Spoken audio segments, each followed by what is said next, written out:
Hi, I will go back to the academic year, or rather the calendar year 1978, which was very rewarding year for me as I had gotten involved in two funded research program.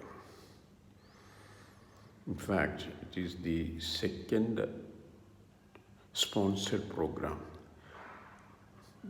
support that I received from the Kerala State Committee on Science and Technology those days, and presided over by Professor A. Abraham,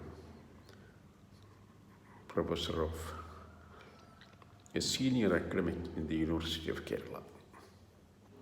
He was a professor of botany, a Cornell educated, very senior academic. He happened to be a very good friend of Menon sir also. That apart. Anyway, my research proposal was actually to monitor the shoreline changes in the segment of the Kerala coast between Thottappally and Alappuzha in the north. This segment actually is very interesting because this is one of the regions where there used to be severe coastal erosion, and the focal point of erosion shifted from one end to the other end those days of this segment. I would think that it is like 22 or so kilometers along the beach. So, how did I do it?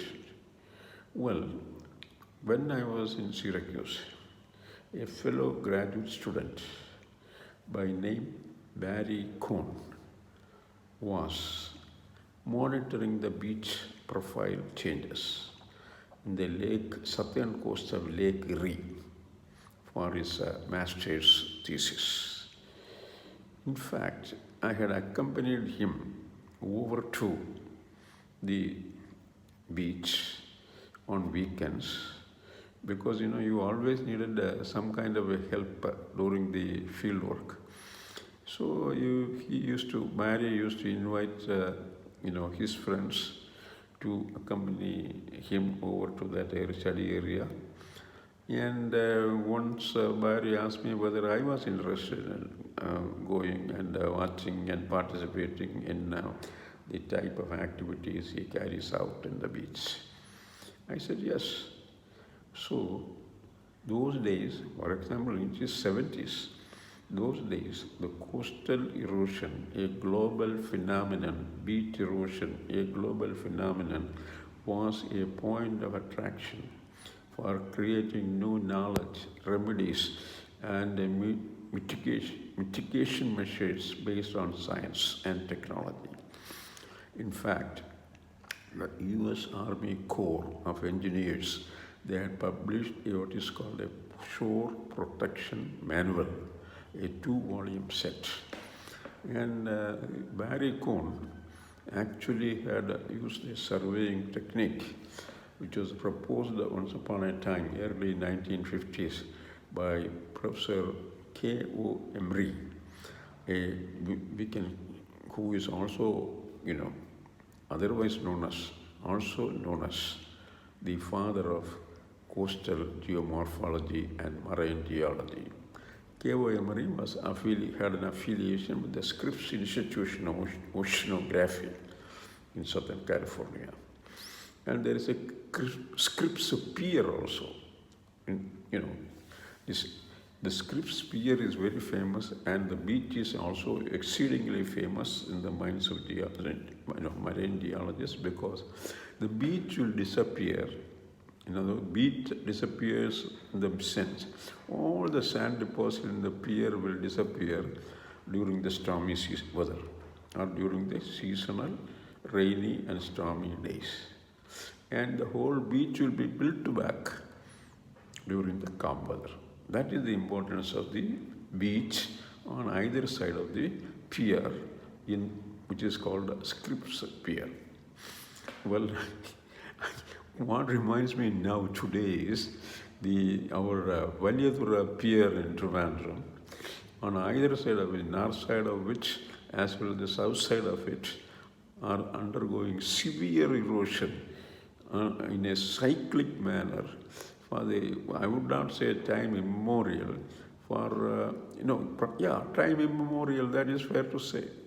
But the severity is much more now than it was in the past, because, being a person who was looking at the beach from the process point of view and the science point of view, I had visited this beach innumerable times since 1977. So anyway, that much for the pier, Scripps Pier and the pier in Trivandrum, Valiyadura. Now, Mr. Barry Cohn, he made use of what is called the stadia and horizon method of making a beach profile. Very, very simple method. All that you have is two stakes, and one fellow will hold one stake, which is actually marked in inches from top to halfway down, as well as the second stake, which will be marked similarly, but that will be used by the fellow who is observing. Well, of course, the horizon is always horizontal, so if this is actually a very simple method. And I also learned, to use what is called the stadia and horizon method of making the beach profile, collecting the beach profile data, which is still continued all over the world. Wherever is looking at the beach profile changes. Why beach profile changes? If you are looking at the beach profile at one and the same place over a period of time, then you will know what was the amount of sand that was lost or gained.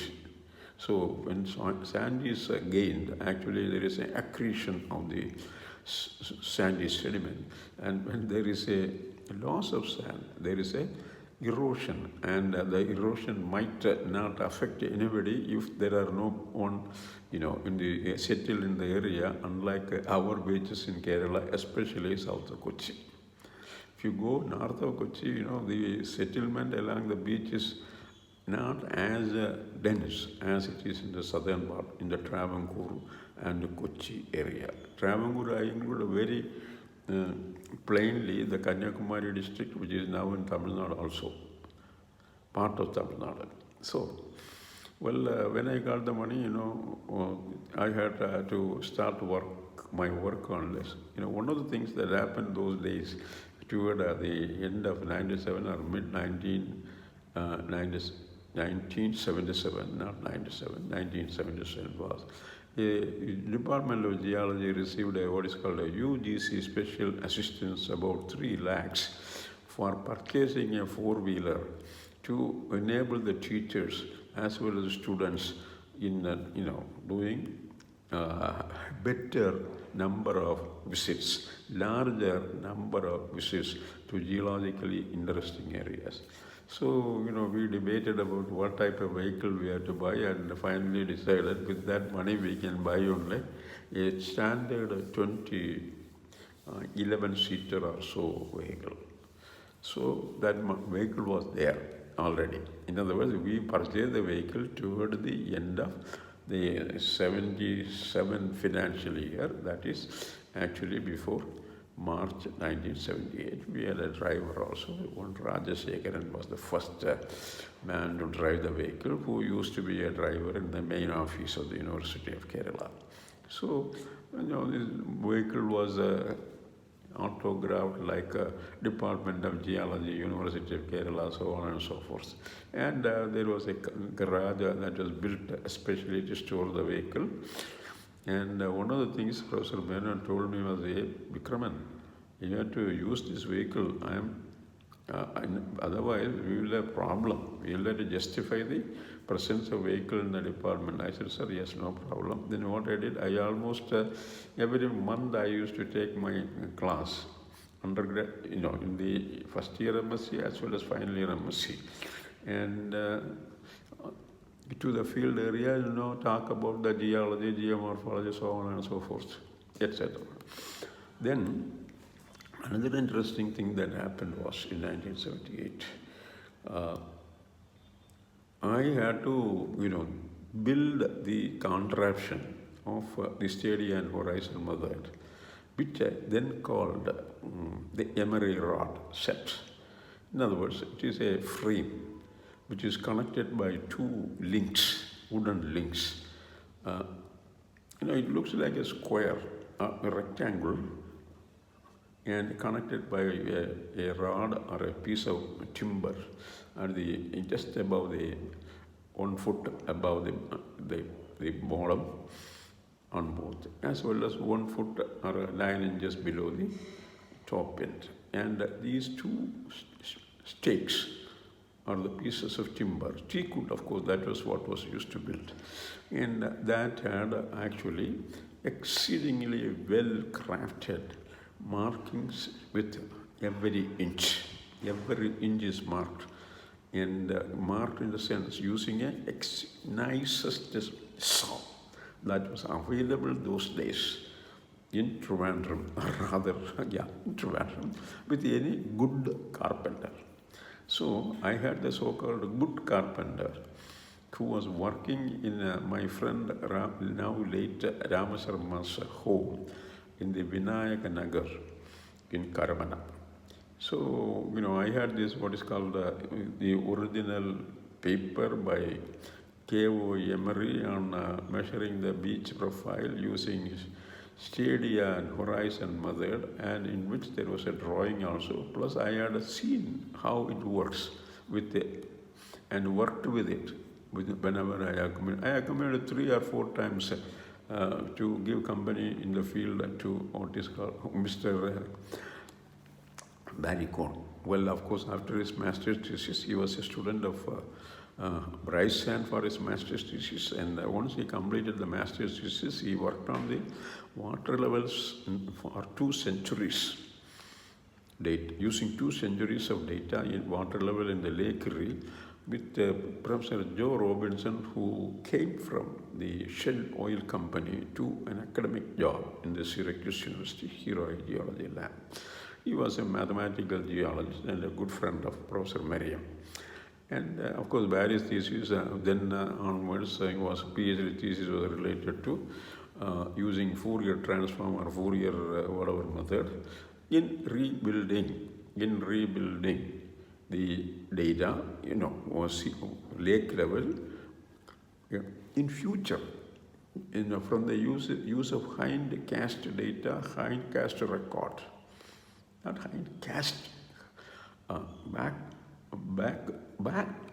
data. In other words, there had some agency of the US government had kept an excellent record of water levels in several places along the Lake Erie shoreline.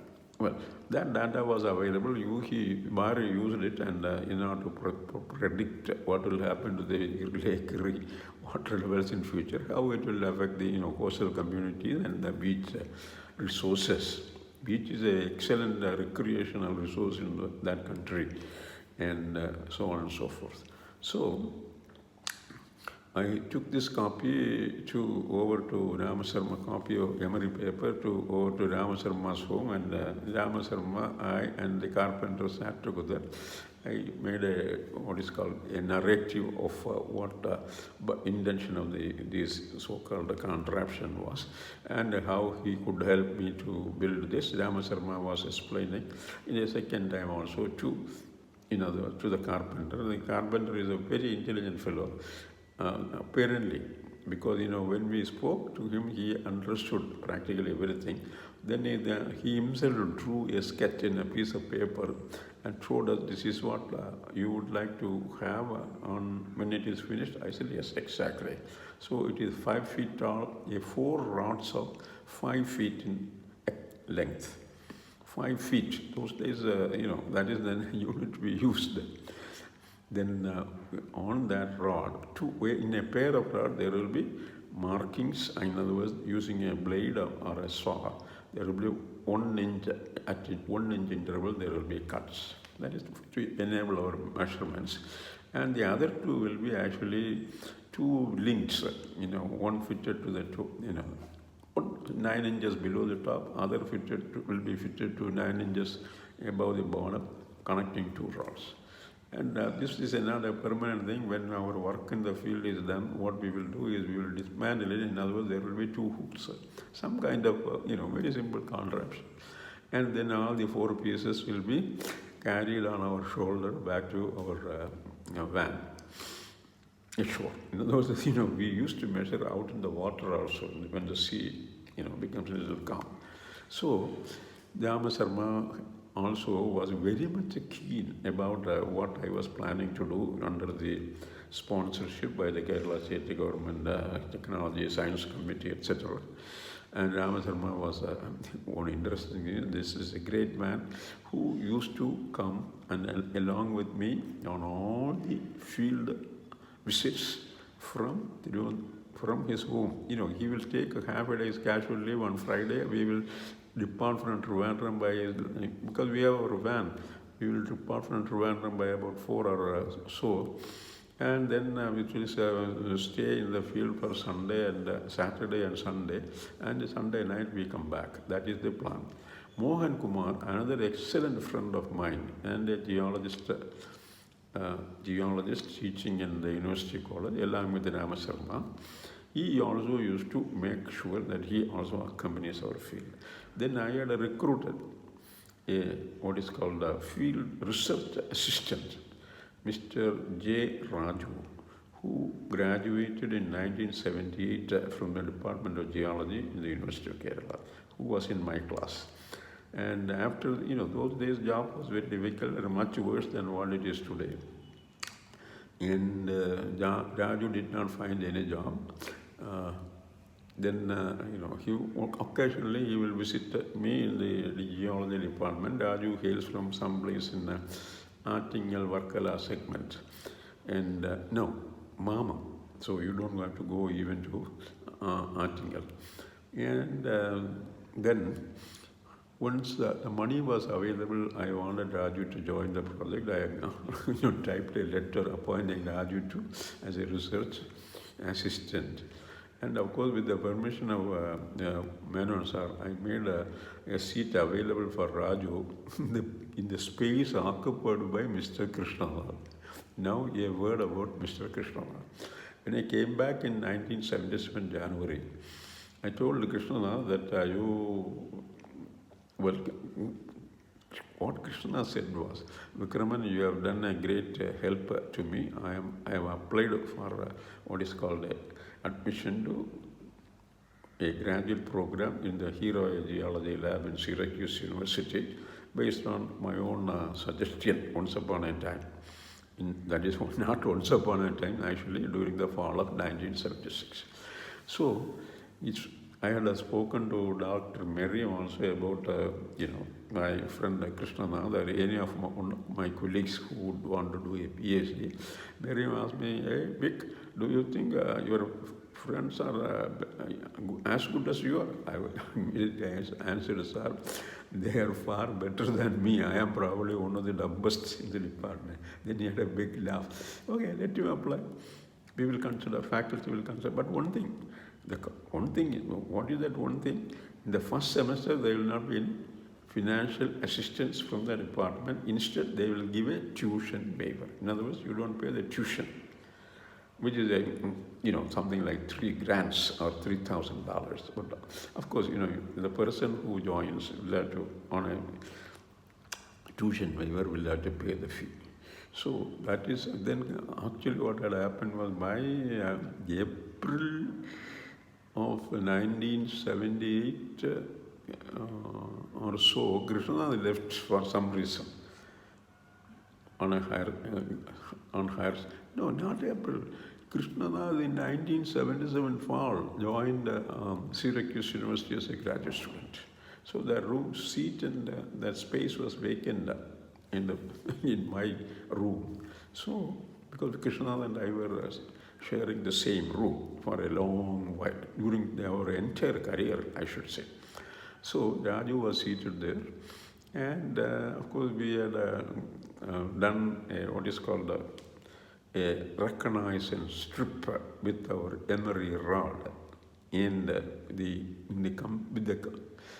company of Mohanakumar, Ramasarma, Raju, and then we drove all the way down to Thotapalli.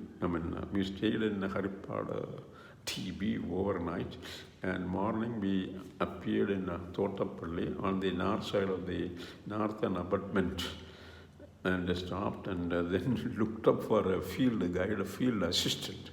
Then a lean young man approached us. Sir, what are you looking for? Then I said, we are looking for a person who will be helping us in the field. Sir, I said, why not? Then I said, I will give you only 15 rupees per wages per day. He said, no problem, sir. I will come. So after 15 or 20 minutes, he came along with us. And of course, that is how it all started. And in the next episode, I will tell you about our actual work beyond the reconnaissance in the coastal studies program. Thank you.